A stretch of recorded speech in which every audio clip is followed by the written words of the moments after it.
And Izzy, are you back in Florida? Where are you?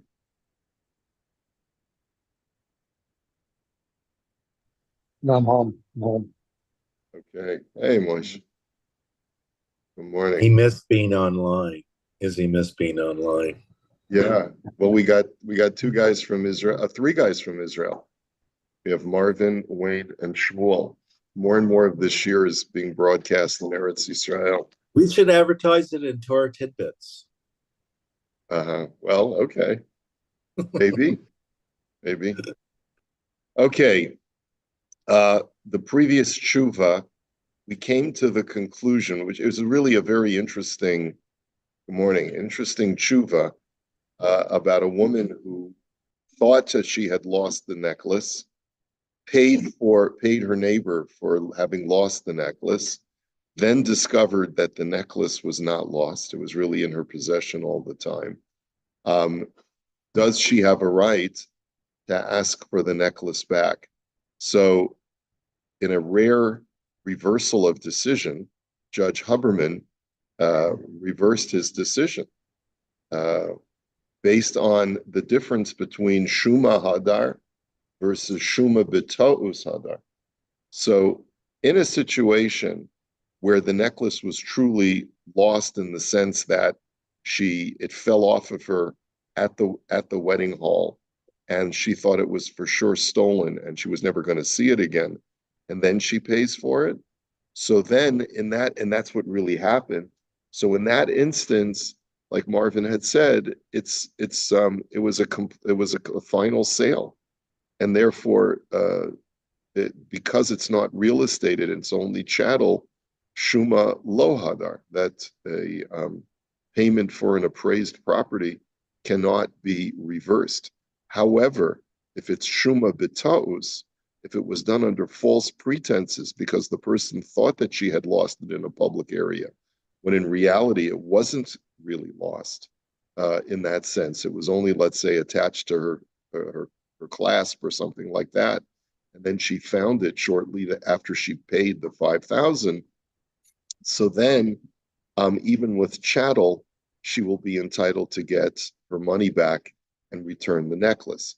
The only situation that Rav Sharaga left with at the end of this tshuva was, let's say the neighbor who was compensated for the necklace, she got the $5,000.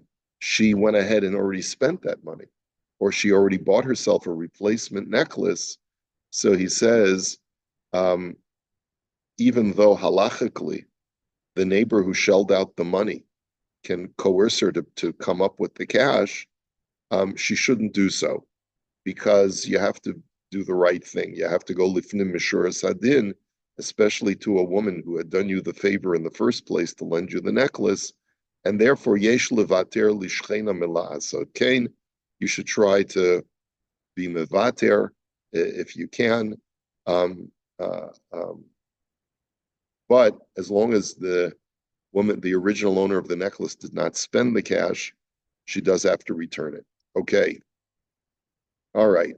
So let's now take a look at the next tshuva. We're up to Siman Pezayin. Tashlum kupat tzedakah shenignava mimenu b'pshiato. We had seen a similar shaila like this um, about a guy who had been holding on to tzedakah money and was robbed. But this is a little bit of a different tshuva. Here's the tshuva. Kibalti kupa shel irgun tzedakah misuyam. Va'ani maniach bo midei pa'am kesef. I got a pushka from a particular tzedakah organization, and every few days I put in some coins. Ucheshe'avarti dira, hakupa hayta yachad im kol ha'rihitim. And when I moved from one place to another, and the pushka was with all of the other appliances and furniture of the apartment. Uvetoch kidei ha'avarat ha'rihitim ne'elma kupat hatzdaka im ha'kesef sheba. And as during the move, the pushka got lost. So how many of you have a Karen Kayemet Li Yisrael pushka? What other pushkas do you have in your house? And CSY, Hatzala. I don't know if Hatzala has a pushka. What? Or Meir Balamnes. I think I lost. Yeah, okay. Because the joke is that Meir Balanes, if you put in a coin, you're supposed to find stuff. Okay, so right. So the question therefore is, because the money was specifically designated in that pushka for a particular tzedakah, ha'im ani chayav l'shalem li'irgun hatzedakah et hakesef shenignav. Do I have an obligation to give the estimated amount of coins in that pushka to that particular organization now? Or do we say that so long as the pushka was in my house, the coins that are in that pushka don't really belong to that organization until I empty the pushka? In other words, that's the shaila. So again, here we're not dealing with big money. We're dealing with, maybe at the most, what are we going to talk about? Maybe 50, 60, $100 that you're going to accumulate in that pushka. But the question is halachically, what is my obligation if I lose a pushka of a particular charity? So here's the tshuva. Hagemara omeret b'bava basra ba'amine Rav Sheshis me Rav Huna. So the Gemara, we have the following Gemara that Rav Sheshis asked Rav Huna the following question. Kelev shelokeach b'rshus moicher. So you have a buyer's containers in the domain of the seller. Kana lokeach olo. Has the buyer made an acquisition or not? The classic case, if I'm not mistaken, is if I drop off my jugs to your house. You're a wine merchant or a wheat merchant, and we arrange that you're going to fill up my jugs with your product, okay? And I leave my jugs with you so that you can fill them up. You put your product in my jugs, and then the items get stolen. Who's liable? Did my containers, were they kona the product or not? Okay, so v'ratzasa hagemara lifshot meha mishnah begitin shimzorak get liishta letoch kalasa dainu asal shala hi migureshet kevin shahasal shala kanala tageit birshut bala the dafta gemara rayazu. So the Gemara wanted to bring proof from a Mishnah in Maseches Gid. A man is conversing with his wife in his own house, and he decides, I'm going to give you a get. And so he puts the get in her basket that she's holding. She's holding a basket. He puts the get in her basket while she's standing in his home. So the halacha is that the get is valid because her basket acquires the get. Even though she and the basket are in the husband's domain, the Gemara tried to prove from there that you see that a person's kalim are kona even when they're in someone else's domain. However, the Gemara deflects that proof. Benechlaku harishonim im haGemara pashta es hasafek. So the Gemara disputes whether that question was ever resolved. So before we take a look at the machlokes, I think we owe it to ourselves, Pei Hey Amid Beis and Bava Basra. Let's just take a quick look in English at that case in the Gemara. Pei Hey Amid Beis, Bava Basra. I'll share the screen in just a minute. Here we go.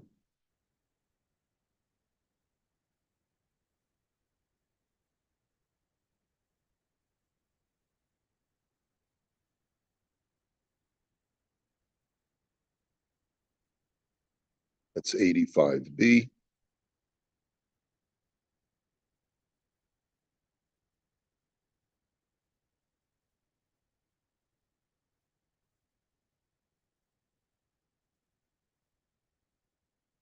Okay, here we go. So, Rav Sheshet raises a dilemma before Rav Huna. If the vessels of the buyer are in the domain of the seller, does the buyer acquire the merchandise once it is placed in his vessels or not? Rav Huna said to him, you learned the answer already in the Mishnah. A wife is divorced when her husband hands her a bill of divorce or places it in a manner that is considered equivalent to handing it to her, e.g., placing it in her courtyard. Accordingly, if the husband threw the bill of divorce to her into her lap or into her basket, this woman is divorced, even if she was in her husband's domain at the time. By the same token, even if the buyer's vessels are in the domain of the seller, they affect acquisition of the sold items on his behalf. So therefore, that seems to answer the question. But Rav Nachman said to Rav Huna, what is the reason that you resolved Rav Shes's dilemma from that Mishnah, which has already been struck with 100 strikes of a hammer? In their analysis of this Mishnah, the sages have already inserted so many qualifications that it cannot be understood in a straightforward manner. As Rav Yehuda says, that Shmuel says, this halacha of the Mishnah Gittin applies only if her basket was hanging from her body, so that it is considered on her or in her hand. And Reish Lakish says it is sufficient if it was tied to her, even though it is not hanging from her, but resting on the ground. Rav Ada bar Ahava says the Mishnah is referring to a case where her basket was placed between her thighs. Although it is not hanging from her, since it is placed on her body, it serves to acquire the bill of divorce on her behalf. Rav Misharshia, son of Rav Ami, says this is referring to a case where her husband was a basket seller. Since he is not particular about the place where the basket into which he placed the bill of divorce is located, as his entire courtyard is full of baskets, it is considered as though he expressly granted her the right to make use of its location. Therefore, the Gemara says you cannot prove from that Mishnah because there are so many qualifications. It doesn't talk about a case where the basket is sitting right in front of her, she's not touching it, and the baguette is placed into a basket. So that's not a good proof. So there's a machlokas here.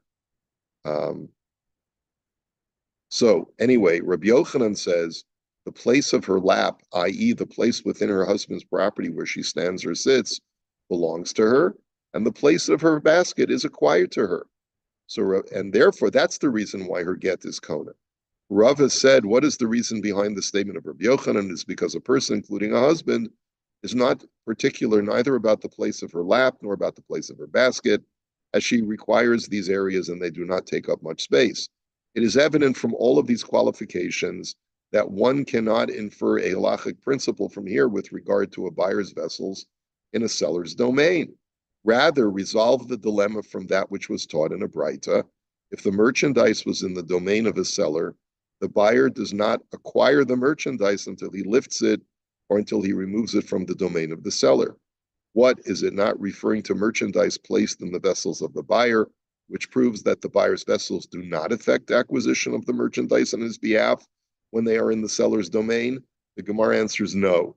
This does not serve as proof, as it is referring to merchandise placed in the vessels of the seller. This is why the buyer must lift or pull the merchandise in order to acquire it.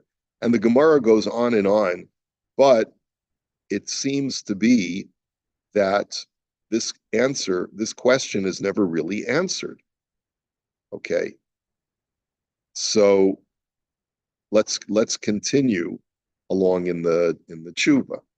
Okay, so let's continue along in the tshuva. Okay, you can't really prove it from the case of the woman getting the get into her basket because she may be either holding the basket or it's in her lap or something, or the husband is moichel her the space because it's a tiny little area that's right next to her. But that doesn't prove the issue of when a completely disconnected buyer and seller, and the buyer has his kalim in the seller's domain, do his kalim acquire the object? So that's the answer to Hal's question is then why is he bothering quoting this Gemara? Is because there's a machlokus in how to interpret the Gemara now. So he says, "V'nechluku harishonim im hagmara pashtas hasafek." So did the Gemara actually answer the question? In other words, by showing how the woman's basket only acquires the get because of certain extenuating circumstances, that may indicate the opposite. that when there are no those when those extenuating circumstances do not exist, a person's kalim, a buyer's kalim, do not acquire the object in the seller's domain. The ladas harash hagamara nishara b'safek. So according to the Rush, this is an ibaya delo ifshita. This is a question that remains unanswered by the Gemara. Ve'ilu harifa harambam kasvu shagmar pashta dekelev shalokech b'shus mocher einam konim. He says, but the Rif and the Rambam say that you can infer from this Gemara, based on their citation of the woman getting her get in her basket and then rejecting that, indicates that the kalim of a buyer do not legally acquire for the seller. The bo'inan tarti, because you need both in order for a kli to purchase to acquire, which is kelev de lokeach or a shuto de lokeach. You need both the container of the buyer on the buyer's property. But if it's not on the buyer's property, but on the seller's property, a buyer's container does not legally acquire purchase. Okay, and therefore, if anything were to happen to that to the goods that are in that container, it would still be considered that the sale has not yet been effected or consummated, and therefore the seller would have to replace the product. You can't say to the buyer, "I'm sorry, your product got destroyed. It's not my fault. It was already yours." Okay.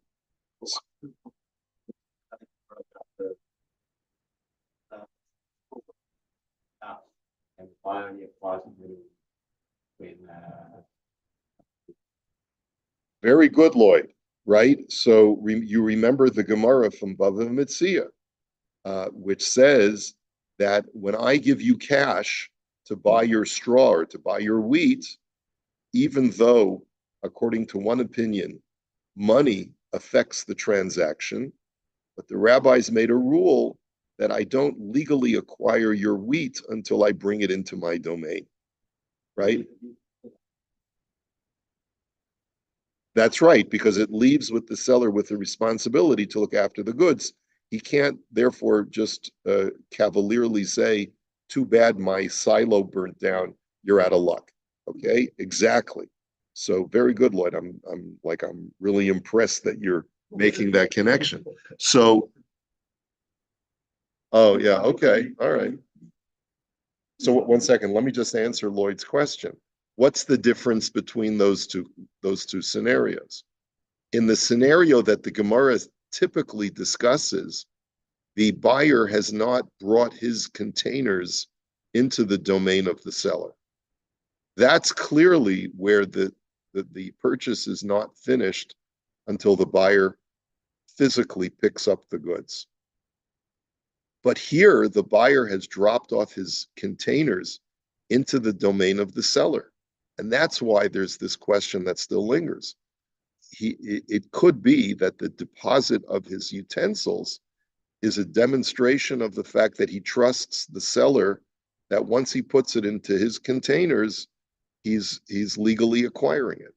So that's the difference. Moish. Yeah.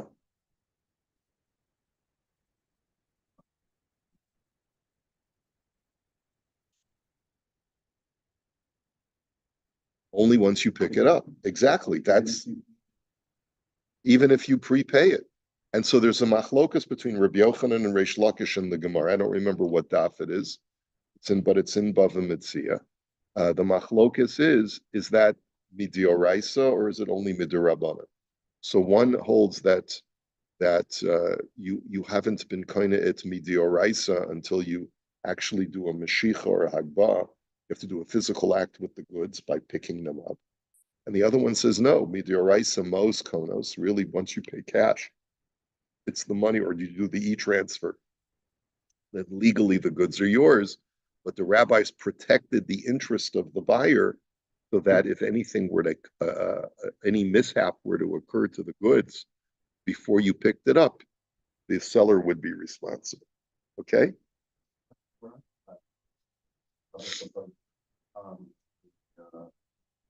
Store, you ship it out to them, and then FedEx sort of. Yeah. Well, first of all, isn't the product insured? Yeah, it's insured, but should it come from my insurance or his insurance? Ah, okay. You pay for shipping, you are responsible. They pay for shipping, they're responsible. So first of all, is there a contract that you make with the buyer, with the department store, let's say? Uh, uh, quite a certain contract. But we sold Mishpat. Right, a boutique, right? Yeah. Yeah, so they wouldn't have a contract. So who pays for selling? I mean, who pays for shipping, I meant to say. Um, They pay for you or they ship I mean, you? I pay for the shipping, but I put it on the invoice. Okay. So so that's a good shaila. Who has to pay the insurance and who collects the insurance? It would seem in that situation, if they're paying you to ship it for them, right, and you are charging them for shipping charges, then you're the shipper, it would seem, and therefore you'd have to get it insured. It would seem logic would dictate that. But the added sort of twist that we're putting on it is that the buyer has not yet taken acquisition, but it's been put on a boat for the buyer. So really, based on what the Gemara that Lloyd quoted is, until the buyer physically takes acquisition, it's not his yet. So therefore, you're still going to be liable for it while it's in transit. But we're not discussing that particular case yet. What we're still stuck on is the question. Here you have a charity. The kli, the container, belongs to the charity. They gave you that pushka so that you could fill it up and give them contents back to them.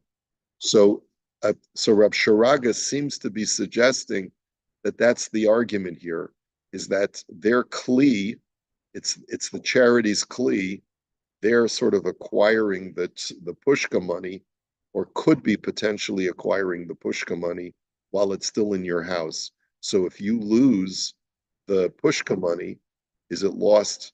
Is it their loss, or is it your loss that you have to replace? Okay, so we haven't yet resolved this issue, but we're working our way towards it. So first of all, we're seeing a machlokes between the Rosh and the Rambam, whether this question of whether a buyer's containers can acquire in the domain of the seller or not. The Rosh says that we leave it as a safek, and the Rif and the Rambam say that clearly from this Gemara we can infer that the buyer's containers do not acquire on behalf of the buyer if the containers are still in the domain of the seller. Now, let's continue along. He says, V'hinei hatur kosav b'shem harama, de'im hakelim shel halokeach birshut hamocher. He writes in the tour that if the containers of the buyer are in the seller's domain, ein kelev konim lo ela im kein omer lo hamocher lech ukenei b'kelim shelcha. Then the containers, when nothing is stipulated, do not acquire, unless the seller said to the buyer, by my putting the contents into your container, they now become yours. Aval netinat reshut lahaniach et kelev sham lo ma'ila kedei sheyikna. But if the seller merely gives permission for the buyer to leave his utensils in his domain, that's not enough to show that there's a transfer of ownership by putting them in the buyer's containers. So what's the Shulchan Aruch's final psak? Kelev shel adam kol makom sheyesh lo reshut lahanicho kanalo.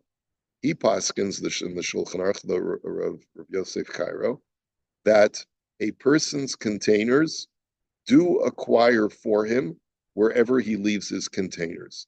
V'keven shenichnasu hamitaltalim b'soch hakli, ein echad mehem yachol lachzor bo, v'harei ze kamo shehunchu b'toch beito. And in a surprising twist, he goes keneged the Rambam and the Rith, it would seem. He says once the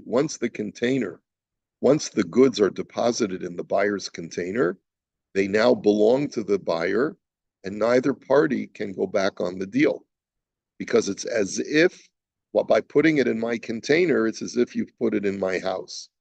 Lefichach ein kelev shel adam konim lo birshus harab v'lo birshus hamocher. However, now there's another twist.